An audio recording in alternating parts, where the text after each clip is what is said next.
आज हम बात करेंगे कनाडा को लेके। मेजरली कनाडा में जो स्टूडेंट्स या कोई वर्क परमिट पे है, स्पाउस वीजा पे, अगर उनका रिजल्ट नहीं आ रहा तो उनको क्या करना चाहिए, ये बहुत इंपॉर्टेंट है। बहुत सारे लोग गलती करते कि अपना इंतजार करते रहते, एजेंट के सारे बैठे रहते। नहीं, आपको थोड़ा सा एक्टिव होना पड़ेगा। मैं आपको बताऊंगा कि आपका रिजल्ट आ सकता है अगर आप कोशिश करेंगे तो। प्लस मैं बताऊंगा बैकलॉग का डाटा भी जो कनाडा ने रिसेंटली रिलीज किया वो क्या है। तो आज इस वीडियो को मैं रिक्वेस्ट करूंगा कि शेयर भी कर दो जिन्होंने कनाडा की फाइल लगाई हुई है और जिनका रिजल्ट्स नहीं आ रहा, क्योंकि ये वीडियो उनके लिए यूजफुल होने वाली है।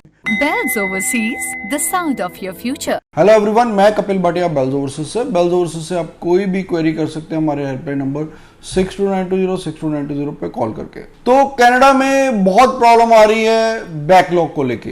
बैकलॉग अगर कहें तो अभी जो रिसेंटली है उनके पास टोटल जो बैकलॉग है 22 लाख फाइल का बैकलॉग हो गया। 22 लाख फाइल अभी उनके पास पेंडिंग है।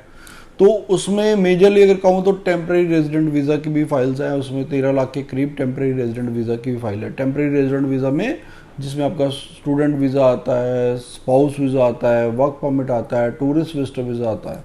तो ऐसा होता है कि जो तो स्टैंडर्ड टाइम उन्होंने दिया हुआ है, स्टैंडर्ड टाइम जैसा कि 1 मंथ के करीब है टूरिस्ट वीज़ा का, स्टूडेंट्स का भी है तकरीबन 14 वीक्स की 15 वीक्स के करीब। तो अगर तो उसमें वो फाइल प्रोसेस हो जाती है, ठीक है। अदरवाइज नहीं तो थोड़ा थोड़ा वो बैकलॉग में डाल देते हैं फाइल्स को। तो वो फाइल को फिर जो दोबारा फाइल आती है वो बैकलॉग में पड़ी रहती है और दूसरी फाइल्स पहले होती रहती हैं जो कि स्टैंडर्ड टाइम में है, क्योंकि उनको ये दिखाना होता है कि हमने स्टैंडर्ड टाइम में इतने % फाइल की है। तो अब मैं उसका सोल्यूशन भी बताऊंगा आपको कि सोल्यूशन क्या है। देखो, अगर आपका स्टैंडर्ड टाइम है, मान लीजिए आपने विजिटर वीज़ा, टूरिस्ट वीज़ा की फाइल लगाई, उसका 30 डेज है, तो 30 डेज के अंदर अगर आपका रिजल्ट नहीं आता तो आपको इमीडिएटली वेब फॉर्म रेज करना है अपना रिजल्ट्स के लिए। आपने कुछ नहीं लिखना, सिर्फ उसमें 2-4 लाइनें लिखनी है कि I have filed my application on this, ठीक है। उसके बाद कि kindly update me my results, that's it. और उसमें अपनी पूरी डिटेल भर दीजिए वेब फॉर्म में। और ये वेब फॉर्म 15 दिन के बाद अगर फिर भी नहीं आता, सेकेंड टाइम फिर वेब फॉर्म रेज कीजिए। अगर उसके बाद भी 30 डेज में आपका रिजल्ट नहीं आता, फिर आपको दिल्ली में जो हाई कमीशन है उसको मेल करनी होगी। जो हाई कमीशन दिल्ली में है कनाडा का, तो उसको आप अगर मेल करेंगे तो आपका रिजल्ट्स जल्दी आने की प्रोबेबिलिटी। हमने कई रिजल्ट्स लिए भी हैं, उनको जब कहीं किसी का रिजल्ट्स नहीं आ रहा था तो हमने मेल किया, मेल के बाद उसका रिजल्ट्स आया। और इवन कईयों का वेब फॉर्म के बाद भी रिजल्ट आया था। ऐसा होता है कि जब फाइल बैकलॉग में चली जाती है ना कहीं उस पर वो ध्यान ही नहीं जाता, वो बैकलॉग में पड़ी रहती है। जब आप वेब फॉर्म रेज करते हो तो फिर दोबारा से वो फाइल को उनके वीज़ा अफसर्स की नज़र में आती है, तो वो उनके सिस्टम में आती है। क्योंकि ये बेसिकली इन्होंने सारा सॉफ्टवेयर बनाया हुआ शिनुक नाम का, उसके तहत ही सारी फाइल जाती है। और जब आप वेब फॉर्म रेज करते हैं 1 बार या 2 बार, उसके बाद वो दोबारा से फाइल उनकी निगाह में आ जाती है। तो यही तरीका है जिससे आप अपना रिजल्ट ले सकते हैं। और मेल पे भी अगर आपको रिवर्ट नहीं आता, हफ्ता 10 दिन वेट कीजिए, फिर दोबारा मेल डाल दीजिए।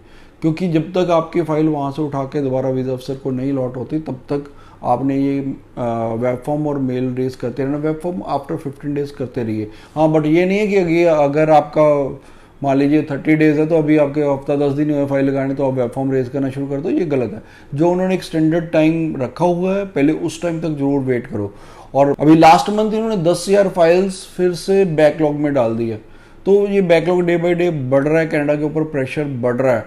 तो आपको अपना रिजल्ट लेना तो उसका एकमात्र रास्ता जो मैंने बताया, वेब फॉर्म और हाई कमीशन इन कनाडा जो दिल्ली में, उसको मेल करते रहो।